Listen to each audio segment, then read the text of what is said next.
Hello! Today we will talk about an interesting mechanism of respiratory movements. Respiratory movements, inhalation and exhalation, occur due to the rhythmic contraction and relaxation of the respiratory muscles, the intercostal, the diaphragm. During inhalation, the external intercostal muscles contract, lifting the ribs and taking them to the side. Contraction of the muscles of the diaphragm changes its shape from vaulted to flat. As a result, the volume of the chest cavity increases and the pressure in the lungs becomes lower than atmospheric pressure. As a result, air enters through the airways into the alveoli of the lungs. At rest, expiration occurs passively due to the relaxation of the external intercostal muscles and the muscles of the diaphragm. In this case, the ribs are lowered due to their own weight. The diaphragm is pushed up by the elastic internal organs of the abdominal cavity, which in turn were pushed down during inhalation. During deep, active expiration, the addition to relaxing the external intercostal muscles and the muscles of the diaphragm, the internal intercostal muscles and abdominal muscles contract. The internal intercostal muscles actively lower the ribs, and the abdominal muscles, contracting, push the diaphragm upward. As a result, the volume of the chest cavity decreases significantly.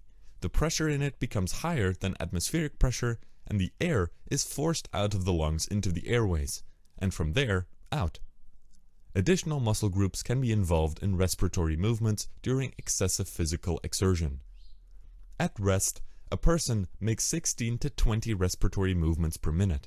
During sport, heavy physical labor, as well as in certain diseases, the frequency of respiratory movements increases significantly. Tap on the 3D model and look at it. These actions take place every minute inside your body.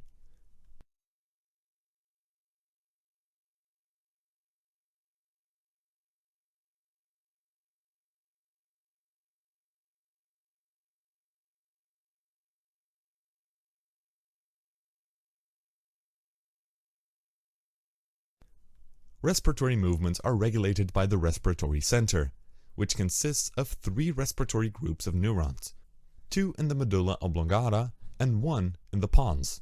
Consider the diagram in detail. Tap on the brain. Respiration is controlled by the central nervous system. The medulla oblongata contains the respiratory center responsible for the respiratory cycle. The respiratory center is in a constant rhythmic activity, which is mostly carried out automatically.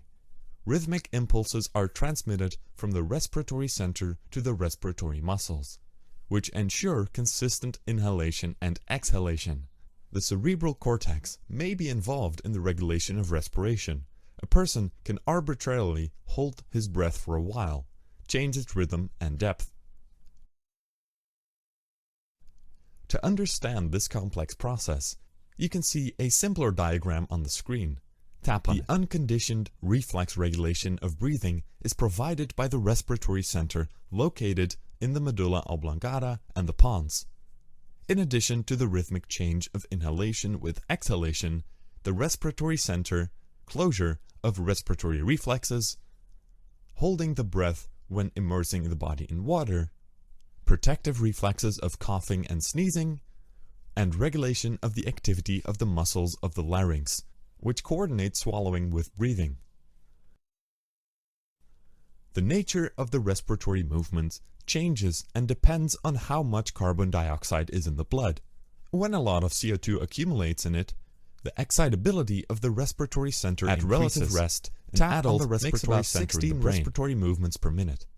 In an unventilated room, the frequency of respiratory movements doubles and even more, since the nerve cells of the respiratory center are sensitive to carbon dioxide, which is in the blood. If its concentration in the blood increases, excitation increases in the respiratory center, and the frequency of nerve impulses entering the respiratory muscles increases as well. As a result, the frequency and depth of respiratory movements also increase. The hormone adrenaline is able to have a direct effect on the respiratory center, stimulating respiratory movements. The same effect can be caused by lactic acid, which is formed during muscle work.